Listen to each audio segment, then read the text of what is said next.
কৃষিকাজ garden YouTube চ্যানেলে সবাইকে স্বাগত।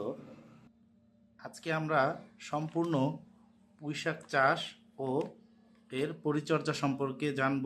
তাছাড়া এই পুঁইশাকের উপকারিতা সম্পর্কে আমরা আজকের এই ভিডিওতে জানব। পুঁইশাক খুবই সুস্বাদু একটি শাক। পুঁইশাক সাধারণত দোআঁশ বা বেলে দোআঁশ মাটিতে ভালো জন্মে। প্রায় সারা বছরই পুঁইশাক চাষ করা যায়, তবে ফাল্গুন ও চৈত্র অর্থাৎ ফেব্রুয়ারি থেকে মার্চ এই মাসে বীজ বপনের উত্তম সময়। পুঁইশাক বীজ থেকে যেমন চাষ করা যায়, ঠিক তেমনি কাণ্ড বা ডাঁটা থেকেও পুঁইশাক চাষ করা যায়। ছাদ বাগানে পুঁইশাক চাষের জন্য মাটি প্রস্তুত। পুঁইশাকের মাটি প্রস্তুতের জন্য 30 ভাগ মাটি, 40 ভাগ ভার্মি কম্পোস্ট অথবা গোবর সার, 20 ভাগ বালি ও 10 ভাগ হাড়গুঁড়া, শিংকুচি, নিমখোল এবং একটি ফাঙ্গিসাইড মিশিয়ে মাটিটি প্রস্তুত করে কিছুদিন রেখে দিই এবং মাঝে মাঝে পানি দিই। মাটিটি কিছুদিন রাখার পর তাতে বীজ বপন করে দিই। বীজ বপনের কিছুদিন পরেই চারাগুলো গজে ওঠে। চারাগুলো কিছুটা বড় হলে তাতে লতানোর জন্য মাচা করে দেওয়া যেতে পারে। তাছাড়া এমনিতেও রাখা যেতে পারে। আমরা ছাদ বাগানে সাধারণত জৈব পদ্ধতিতে চাষাবাদ করে থাকি, অর্থাৎ অর্গানিক পদ্ধতিতে আমরা যেহেতু আমাদের চাষাবাদটি করি, তাই আমরা এখানে আর বাড়তি কোনো রাসায়নিক সার দেই না। মাটি প্রস্তুতটি এমনভাবে করা হয় তাতে আর খাবার না দিলেও চলে, তবে আরও ভালো ফলন পাওয়ার জন্য আমরা আমাদের তৈরিকৃত কিচেন ওয়েস্ট কম্পোস্ট সার, কিচেন ওয়েস্ট তরল সার, ভাতের মাড় ও চাল ডাল ধোয়া পানি, তাছাড়াও বিভিন্ন রকমের ফলের খোসা যেমন কলার খোসা, তারপর পেঁয়াজের খোসা, এগুলো ভিজিয়ে আমরা সার হিসেবে ব্যবহার করি। পুঁই চাষের জন্য নিয়মিত পানি দিতে হবে ও আগাছা দমন করতে হবে। পুঁই শাকে খুব বেশি একটা রোগবালাই দেখা যায় না।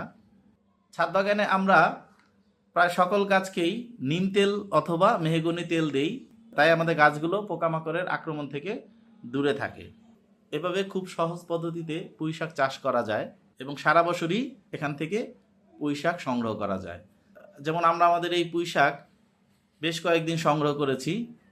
পুঁই শাক আমরা কোথায় লাগাতে পারি? পুঁই শাক আসলে খুব সামান্য মাটিতেই হয়ে যায়, সুতরাং আমরা ছোট ছোট টবে লাগাতে পারি, জিও ব্যাগে লাগাতে পারি।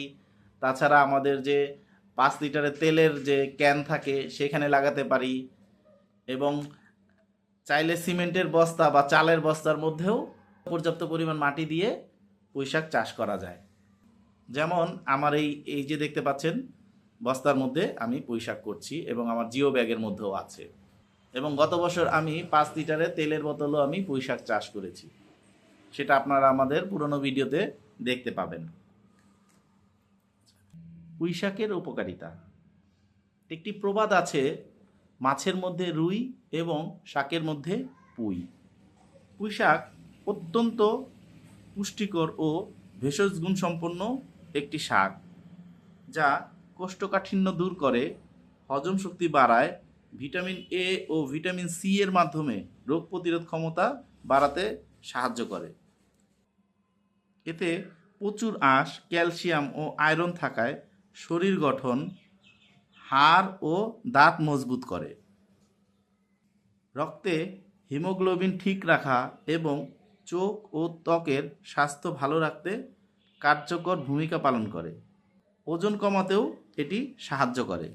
সতর্কতা: পুঁই শাকে অক্সালেট নামক একটি উপাদান থাকে, তাই যাদের কিডনিতে পাথর বা ইউরিক অ্যাসিডের সমস্যা আছে তাদের জন্য এটি কম খাওয়া বা চিকিৎসকের পরামর্শ নিয়ে খাওয়া উচিত।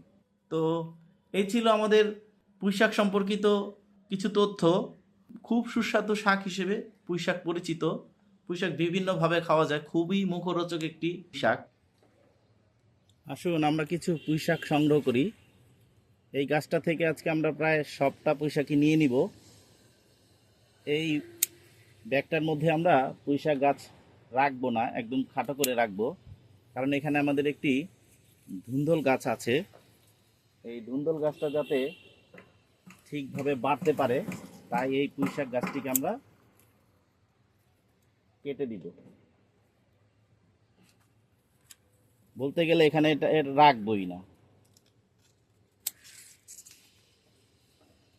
তাই বেশিরভাগ পাতা এখান থেকে আমরা নিয়ে নিব, তাতে করে আমাদের ধুন্দুল গাছটি এখানে শক্তি পাবে।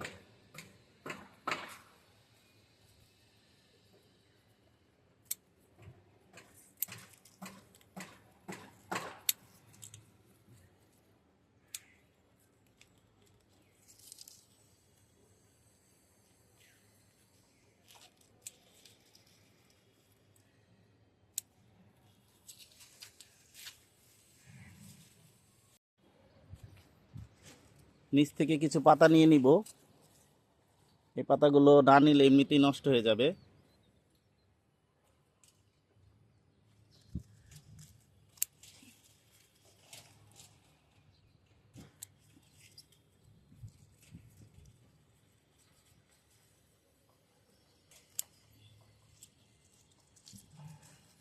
দেখুন বেশ বড় বড় পাতা।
এখান থেকে কিছু পাতা নেই।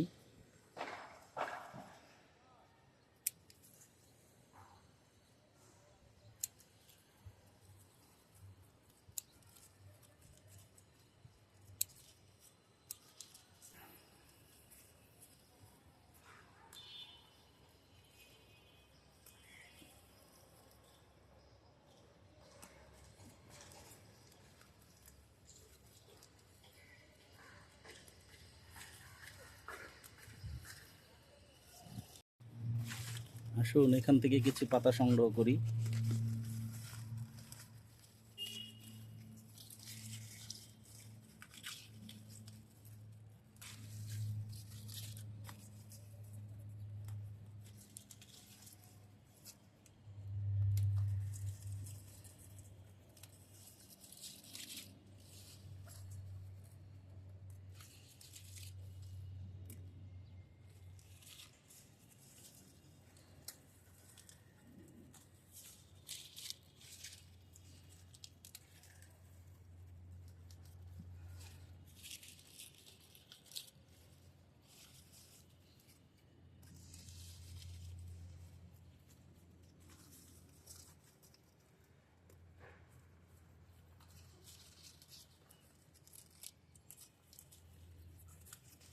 আমাদের চ্যানেলের মাধ্যমে এরকম আরও সুন্দর সুন্দর ভিডিও পেতে লাইক, শেয়ার, কমেন্টস ও সাবস্ক্রাইব করে কৃষিকাজ গার্ডেন ইউটিউব চ্যানেলের সাথেই থাকুন। ধন্যবাদ সবাইকে।